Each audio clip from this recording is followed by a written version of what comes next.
May adlaw sa tanan, ako dahil si Brad Jam and I'm 30 years old, taga Crossing Bulunsiri, Kamamanan, Cagayan City. Then akong trabaho is drum and bugle ang trabaho karon.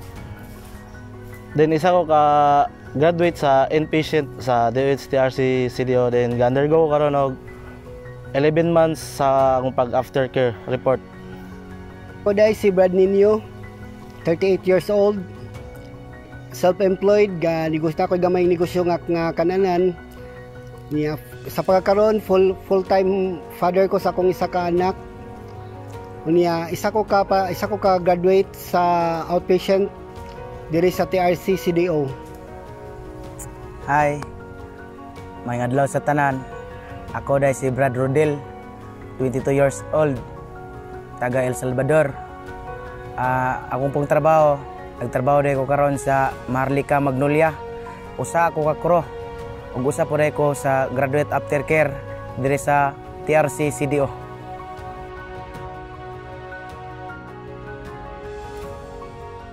Nagsugod ko sa akong bisyo sa bata pa ko. Una na nga bisyo is sigarilyo, then inom, edad ko 17 years old.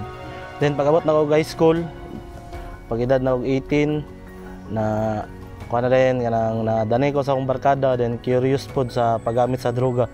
Ang una nga droga na akong nagamit is marijuana. Kay lagi daw, tsada ang marijuana. Kitistingan ako, isulayan ako na ganahan man ko sa paggamit sa marijuana, mo itong natuloy-tuloy dayon siya. Then pag-abot sa pila na rin katuig, ni edad ko mga 22 years old, nakagamit na rin ko og shabu tungod ra pod sa akong mga amigo, kay tungod ra pod sa akong curiosity, kay lagi bugoy ta, kagusto ta mo gamit og bisyo.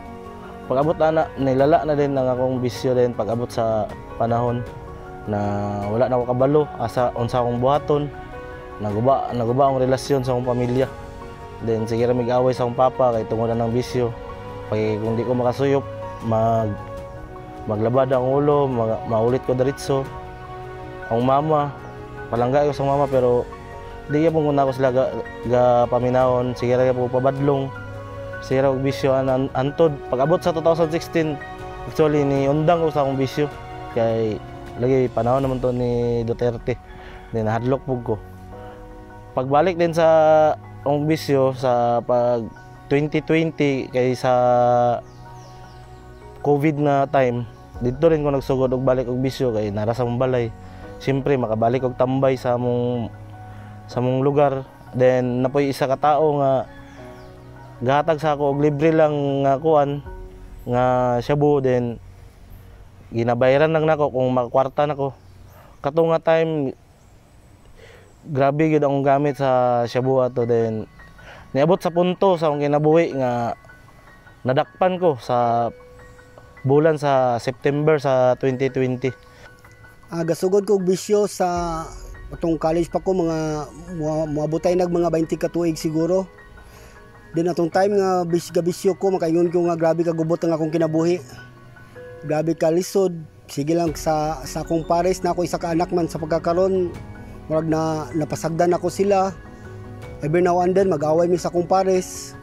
Nay mga kuan sa panimalay, mga aktibidad sa panimalay unta nga para sa among pamilya, dili ko kauban kay mauna na ko akong mga barkada. Na-neglect na ko sila tanan.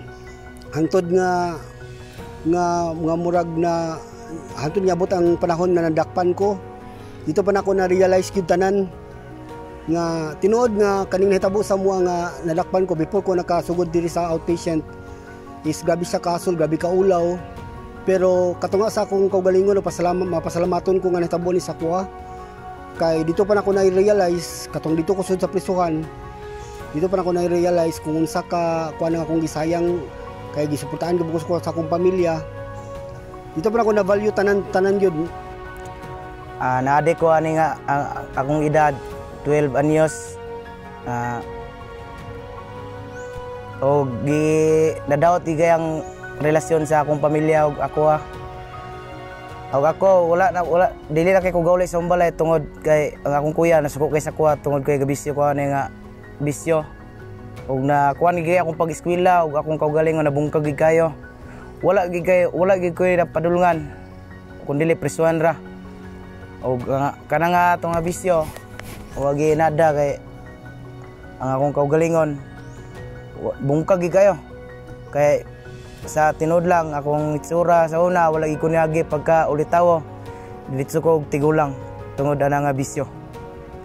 O sa pamilya lang wala gyud hapit pa na ako madunggaban akong mama sa una tungod ana nga bisyo. Tungod kay stress kay akong pangutok niuli ko. Pag imbis mo kaon ko ang luto akong giukad dili man mo kuan mobalik sa kalero akong gipunit akong gibundak o gilabay ko kuan sa akong mama kanang kala ug hapit na ako nadunggaban akong mama. Mong kana nga bisyo gipatay kay akong una-una ug wala lagi ko ganay eskwela ug ako ra gi naglahi sa mga igsoon karon ako pa giwa ka graduate.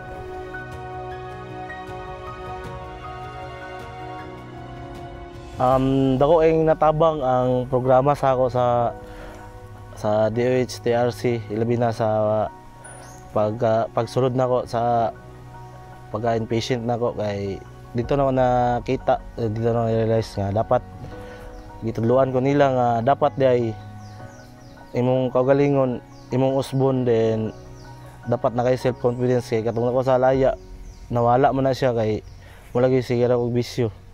Dako ang natabang sa ako ang TRC kay sa pagsulod nako sa inpatient ginatudluan mi nila kung unsaon pag usab sa among kaugalingon dapat imong lihok imong bantayan kay kung naka sa laya wala man ka kay sa unsara man imong buhaton sa aftercare dako jud nang natabang sa ako ma'am kay nakoy nga tun-an nga mga teknik nga gipangtudlo nila ilabi na sa pag magkagaw ka sa ginaling droga na sila ginatudlo sa imo na mga teknik para dili ka magkagaw ug balik. Kaning programa sa DOH dako kay tabang sa ako ang pag-recover kay although kanang para sa kong kaugalingon gusto gyud ko magbag-o pero dili nga nakasayon dili ka na kadaydali nimong pagbag-o nga kuan kinahanglan gitag tabang guidance mga tambag so daghan kay kog nakatunan sa akong pagka-outpatient nga kliyente sa DOH makakuan kog mga techniques kung say angay buhaton kay dili mo gyud basta kanang ana dayon mawala sa imong bisyo na mga kuan nga akong nakatunan mga techniques kung say angay wan akong buhaton kung say akong dapat hunaon para makaiwas na ko sa bisyo. Then so far kaloy sa Ginoo nga kuan tanan nilang gitudlo sa kuha akong nagamit nga kuan mao nang kaloy sa Ginoo nga kuan hapsay o kanang nakahuman ko sa akong outpatient nga walay mga kakulian or mga kalisod nga nabati.